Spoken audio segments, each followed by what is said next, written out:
Hello, everyone. I'm here with Reverend Dr. Nadine Rosechild. She's a lecturer in the sociology of gender and coordinator of a graduate program in diversity and inclusion. She's also the author of the book, Passing the Baton, Birth Control, Precondition of the Liberation of Women, which highlights the importance of choice in a woman's freedom to chart her own life path. Dr. Sullivan's also a spiritual counselor specializing in the use of hypnosis for past life regression and discovery of purpose. This video today is nothing to do really with predicting things. It is really, we have a special purpose here. And the purpose of this interview today is in her work with students, Dr. Sullivan has found that personal stories are the things that change people's mind the most. So we're actually looking for viewers to center their personal stories about women who choose to end their pregnancies, because this is what will change people's minds. So below this video, there will be a link to Dr. Sullivan.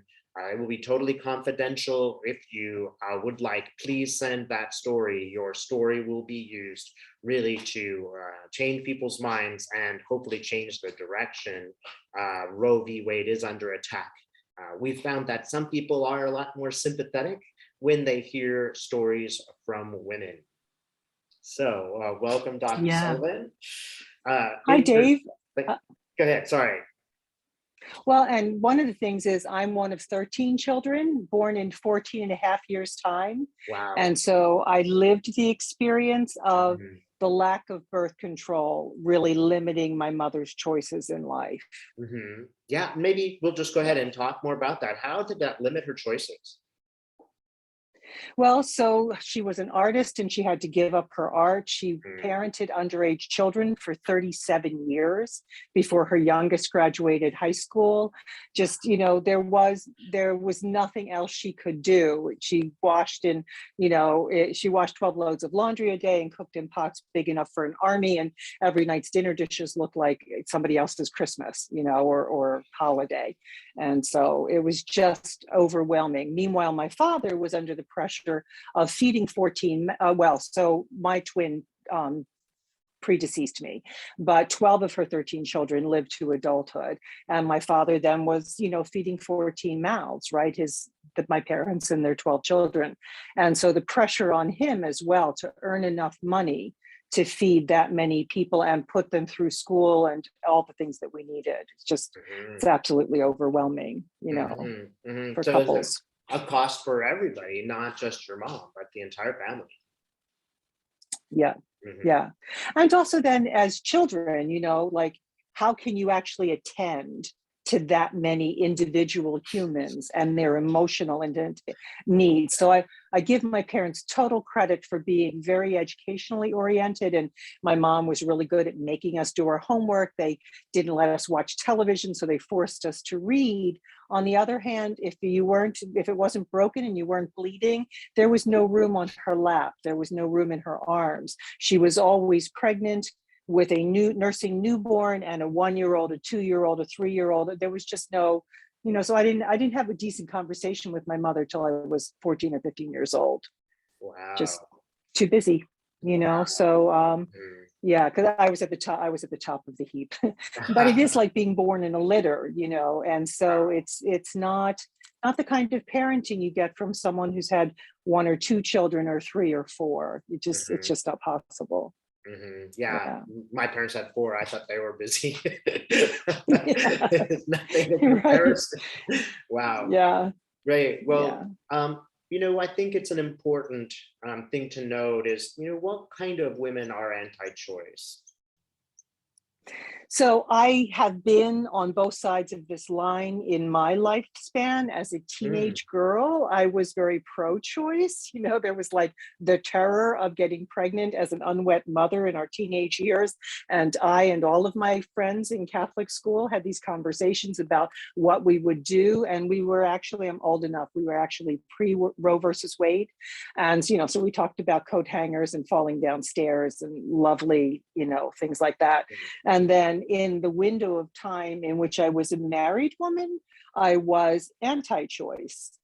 And then as I got to be, middle-aged and going back to college, I was like, oh, if I got pregnant now, it would completely derail my life plans going forward. So in the window where, and I found this when I did my research, in the window where I was anti-choice, I was like other women in that space.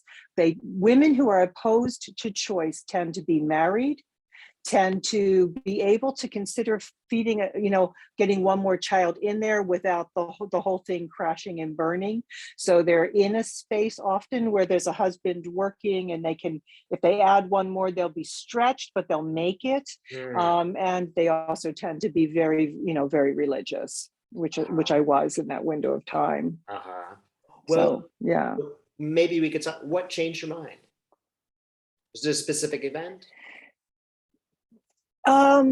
Partly just the change in my life circumstances as I became a 45-year-old going back to college to get a bachelor's degree and recognizing what it would mean to me. And actually we can have children sometimes from 11 or 12 years old, some even younger, which, God forbid, because our bodies aren't ready. But from when we hit puberty to menopause, many women don't hit menopause till their late 40s, some till their late 50s. That's a lot of decades to be fertile or potentially fertile. And so picturing that at 45 and what that would have meant to not just my life plans for college, but also what would the health of a conceived child be to me as a 45-year-old or a 50-year-old.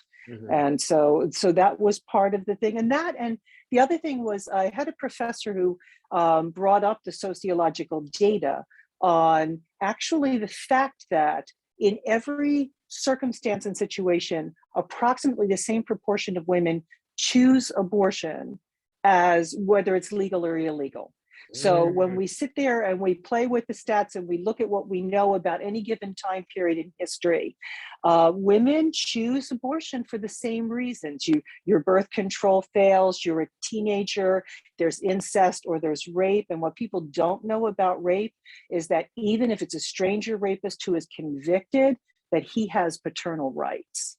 And that overwhelmingly the courts in the United States will grant even a convicted rapist the right to see his children, and if he gets out of prison, the right to unsupervised visitation. But women have been commanded to bring a child conceived by rape to visit their rapist in prison. So people don't realize that when it comes to rape and carrying to term. But women will choose abortion if they're raped, though about half of women choose to carry to term in that circumstance. But also just health issues, health complications, having enough children, having more children than you can take care of. A good number of women who choose abortion are actually already mothers, and they are stretched to their limit. And they recognize that if they carry this new unplanned pregnancy to term, that it's going to harm the children they already have.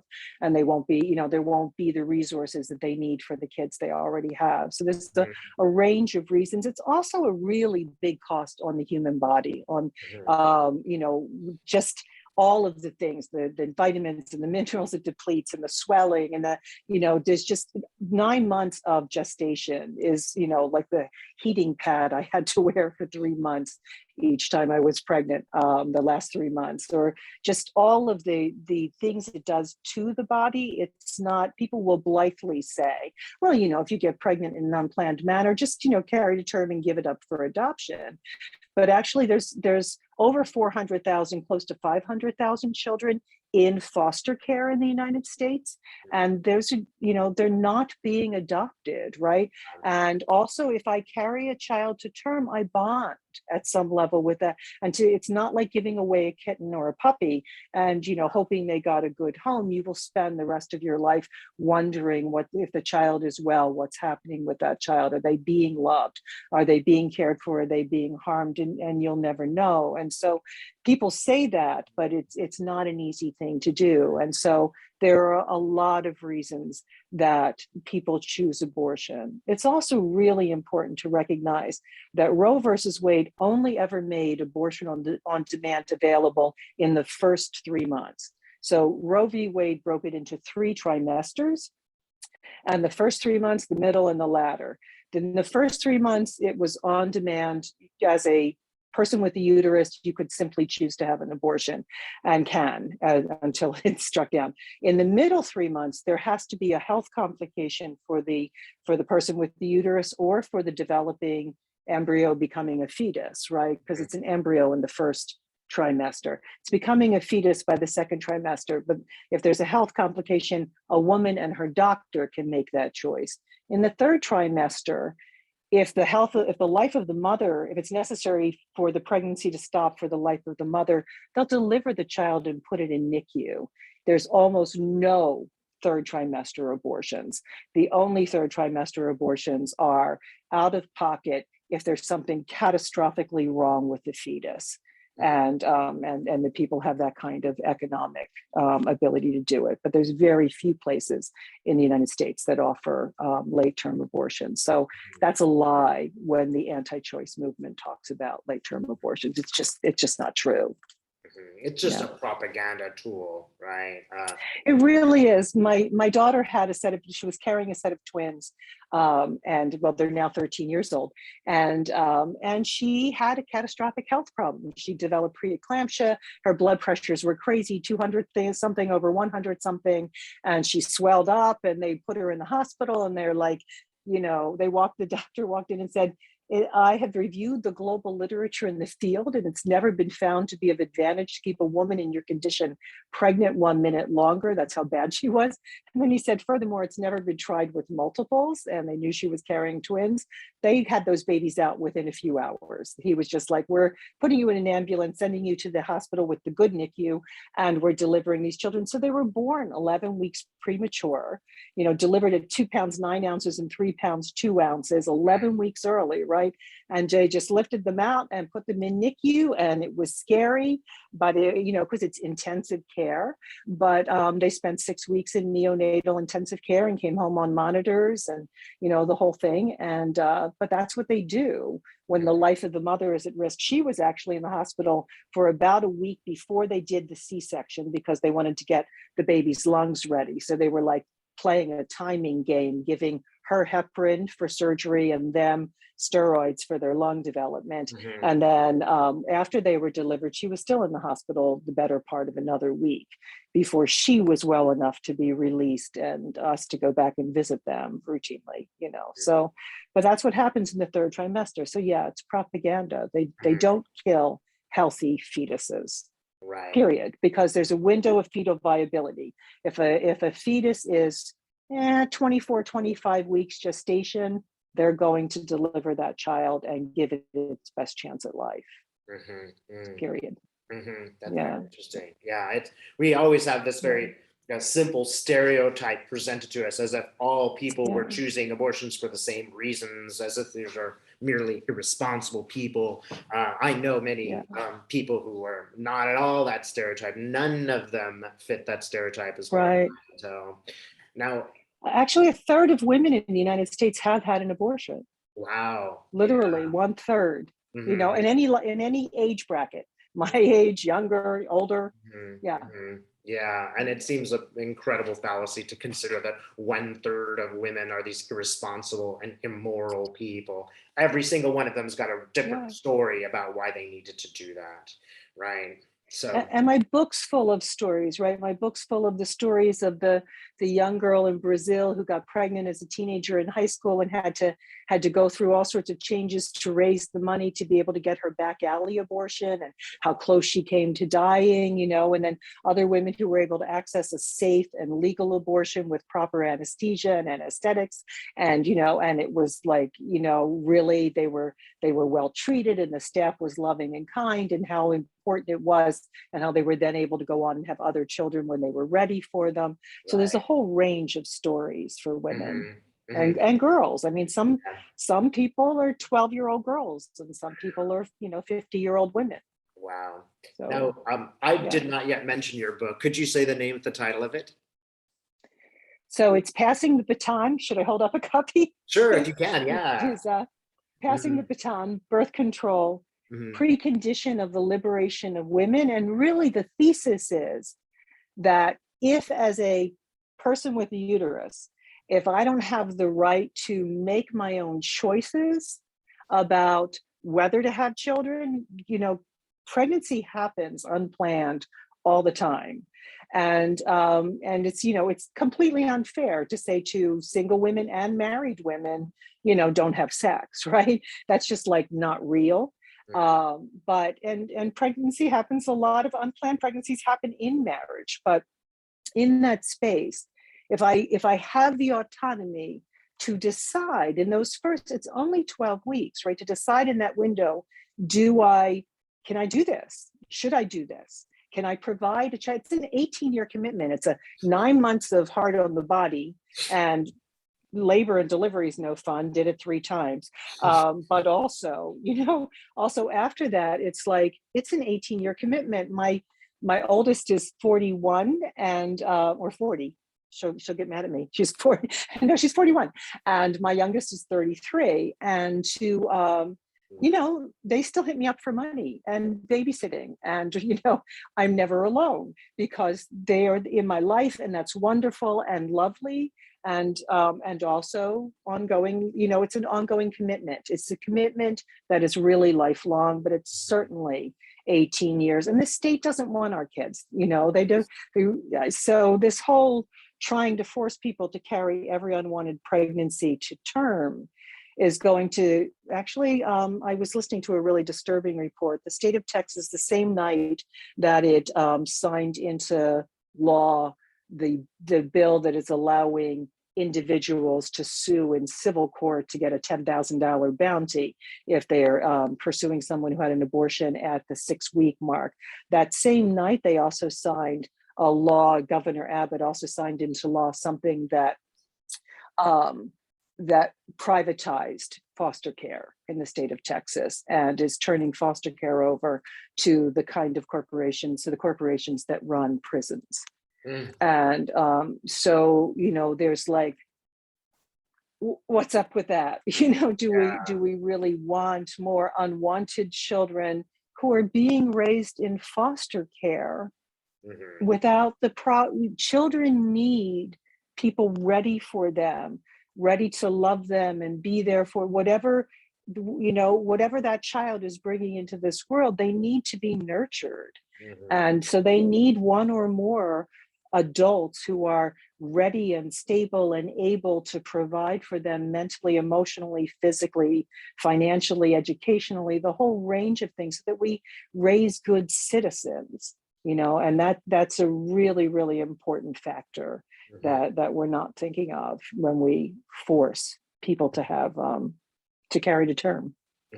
Yeah, absolutely. Also, I do want to mention one really important thing that drives me crazy and makes me scream at my own television, is that they keep talking about a 6-week, or depending on which state, Texas 6 weeks, in other states 8-week fetal heartbeat bill.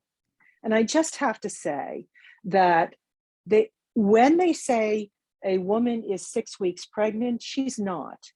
She's 4 weeks pregnant, because they count from the first day of a woman's last period. So they're counting her period, and they're counting the days after her period. And generally speaking, most women ovulate around day 14. So they're counting 2 unpregnant weeks. Some women don't ovulate till day 18, but there's definitely counting 14-ish days, right? That she's not pregnant in this 6 weeks or in this 8 weeks. So she's actually only 4 weeks along if they're calling her 6 weeks, or she's 8 weeks along. Right, or she's 4 weeks if they're saying 6, and she's 6 weeks if they're saying 8. And so what that means is it's not a fetus. Well, it's not going to be a fetus till the 2nd trimester almost, right? So it's not a fetus, it's an embryo. It has gone from a zygote and a blastocyst and a bunch of dividing cells into an embryo at about the time that it's 4 to 6 weeks gestation, but it doesn't have a heart. So what you actually hear on a stethoscope that you're calling, like if, in the obstetrician's office, that they're calling a heartbeat, is an early vein that is beginning to pulse, but it is not yet a heart. It's not yet an artery. This tiny fraction of an inch sized embryo is beginning to develop organs, but it doesn't have developed organs or systems. It doesn't have a developed brain or spinal cord or heart or any of the rest of it. And so, so it's a misnomer. It's an intentional. So it's a misframing, like the talking about a third trimester, like, some people have said publicly that you could walk in the day on your due date and say, I don't want this baby, abort it now, and that they would somehow, kill it. So that's a lie. It's also a lie that this is a fetus, and it's a lie that it has a heartbeat. Just not true. Right. It's just propaganda. Really, really early. It is, right. So in that 12 weeks, in the first 8 weeks, you can take a pill and have a medical abortion. And in the last 4 of the first trimester, in the 8 weeks, 8 to 12, you would have a surgical abortion. But it's, all of that. It's not a fetus yet till you hit that second trimester. Now, one thing I should know is that Dr. Sullivan is an educator. So I was most interested in this interview because she's been able to change people's minds. She also teaches people about racial, gender issues in school, and she has watched people really change their minds. So I was very interested in talking to her because of that. I'm hoping that we can use this interview to solicit some people's stories so that we can change more minds. So if you do care to respond, it's likely that some of you will be in her next book, and that book will have a big change. It will really make a difference. I truly feel that listening to women's and why they made their choices changed my mind. I didn't necessarily have a fixed opinion, but having spoken to women and knowing why they made that choice, it was very clear to me that they had the right to do that, and that if I were in that situation, I most likely would have done the same thing. So, and Dave, it's really important about social movements. So in my book I did my dissertation on the marriage equality movement, and then this work on choice. But in social movements, there's a cultural and a political piece. So whether we're winning or losing in the legal sense, it's the cultural thing that matters. And even in regard to getting Roe versus Wade, it was the stories women told of their friends and sisters who died in back alley abortions that helped bring Roe versus Wade to fruition in 1973 anyway. So we really want those stories. We want to be able, your truths, whether it was a nice legal abortion or whether you've been put in a position where you had to carry to term and you weren't ready for it, or whether you're in a, you had to seek a back alley abortion or try to get pills across the border from Mexico or Canada, whatever your actual true story is, matters to the cultural social movement for holding on to and regaining, holding on to the rights we have and regaining rights we've been losing. So just one thing you just noted, because in your book, The Marriage Equality Movement, you said emotions are the real lifeblood of networks, and that seems really salient to me. I know that you teach really students who are not minorities, perhaps they're the cisgender straight white male, but they did change. You did see them changing their minds on things like race. I think it's one thing when you're a woman, you're identifying with another woman, you're like, oh, that's what it must be like. How are these men's, or non-minority minds changed? I attempt in every class that I teach to get my students to stand in other people's shoes. I show a lot of film. I find a lot of on topic but emotional film, because if we see if I tell you 66 million people experience this event, it doesn't mean anything. It's water out. We hear this all the time, right? We know we live in a world where there are children starving and these bad things are happening, and tsunamis and earthquakes and like the whole thing, right?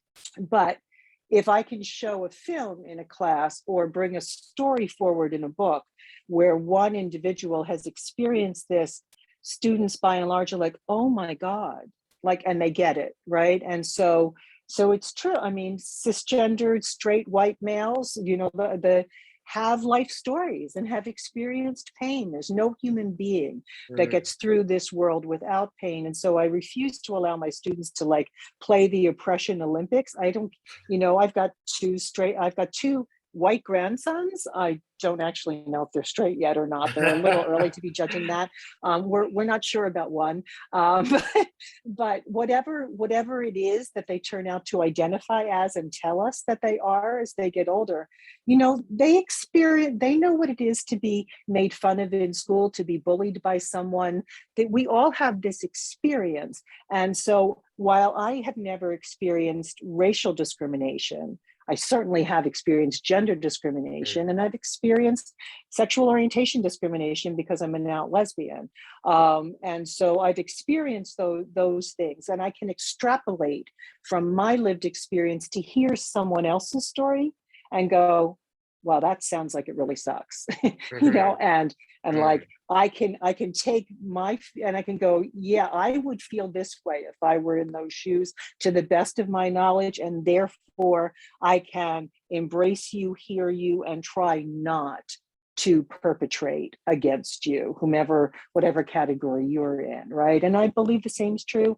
I've had straight white male students come up to me and say, thank you. Like, so I teach sexuality course and gender courses in race and ethnicity, but I've have them come up and say, thank you for what you taught about, like I teach about rape and domestic violence too. And one of my books is on that topic. And to be like, I really didn't want to read this book and I really didn't want to talk about this in this class, but you helped me understand my girlfriend because she experienced date rape, before I met her. And I was like, why can't you get over this? And now I understand better what she's experiencing. And so I really thank you for helping me walk in her shoes for a minute through either, the narratives in your books or else through the films I choose to show. So it's and even the gay rights movement, the marriage equality movement, we started in the 70s. We were chanting out of the closets and into the street, and then the Human Rights Campaign picked it up with coming out day, National Coming Out Day, week, month, whatever we're at now. But in that space, eventually in the fight for marriage, as I was doing my dissertation, state after state after state was amending their constitution to disallow same-sex marriage, and state after state were passing defensive marriage acts. Even there was a US national ban on, that said marriage is only between one man and one woman. And in the midst of this really awful time, the George W. Bush was running for a second term on the promise of amending the Constitution to forbid same-sex marriage, but people were coming out and they were telling their stories, and HRC was putting them up on the web. And eventually it came to the place where everybody knew that they knew someone gay, that had loved someone and couldn't marry them, or that loved someone and wanted to marry them. And that's not where it was in 1970, right? It's not where it was in 80 or 90, but it was where it was about 2010. And by 2015, we had the Obergefell versus Hodges ruling that allowed marriage across the United States. All 50 states, had to allow same-sex couples to marry. And so that was because we told our stories. It was because people were like, well, I don't hate my sister. I don't think my nephew shouldn't be able to marry the love of his life. And clearly he doesn't want a woman, and it seems like Jack's nice. And so stories, narratives change that. As we tell our truth, we're all human, and we can get each other's lived experience if we tell it. Well, it sounds like two things, and one is that we can be very optimistic about. One is that you can change people's minds, right? Even though it might seem like we can change people's minds. And it also sounds like changing those minds is really imperative to changing the culture. Because first we got to change the culture, and then we will change the laws. Culture apparently comes first. I was showing just today, there's a drama on Ruth Bader Ginsburg called On the Basis of Sex. And in it, she's quoting a professor from Harvard that she was in her husband's class. It's a long story, but anyway, the professor said, Professor Freund, Freund, at least according to the closed captions. But so not Freud, but Freund. And he said something to the effect of, the law can't move by the weather of the day. I'm quoting, this is a paraphrase, but it has to be moved by the climate of the era. And so she saw by the 70s that the culture had changed, the climate of the era had changed. And so she could begin to fight in the court system for gender rights. In the same way, in regard to women's right to choice, we're not where we used to be. So culturally, no matter what's happening in the political sphere, my students are pro-choice, like, you know, undergraduate college students overwhelmingly. They're pro LGBTQ rights. They're pro live and let live. They're they're anti-racist in as much as their level of knowledge is at any given time, right? None of us want to be in a world that's shut down like it used to be. The culture of the era has changed. And that's in part because of narratives, but it also means we can't go back to where we used to be. I know there are powers that be politically that want to take us there, and there are some people making it look a little like Handmaid's Tale, but it would take some doing to force the undergraduates I know into a Handmaid's Tale world. So we just have to keep telling our stories and keep fighting both the cultural and the political piece of our social justice movements, whatever they are. Terrific. Well, great. Thanks so much. Now, again, I'd just like to suggest, if you have your story, Dr. Sullivan's email will be directly under yes, please. This video. Please send it to her. All of them will be read, and some of them will be used. And we can do a Zoom interview. I can, if somebody emails me, I'll set up a time. Like we can, if you don't write, we can talk it. I can interview you, personally, and gather your story that way as well. So let me offer that. Great, and please don't hesitate. We'd love to hear your story. Thanks so much for watching, and thank you, Dr. Sullivan. Thank you, Dave, very much for this chance to help expand, the fight for social justice for women. Terrific. Take care. Okay.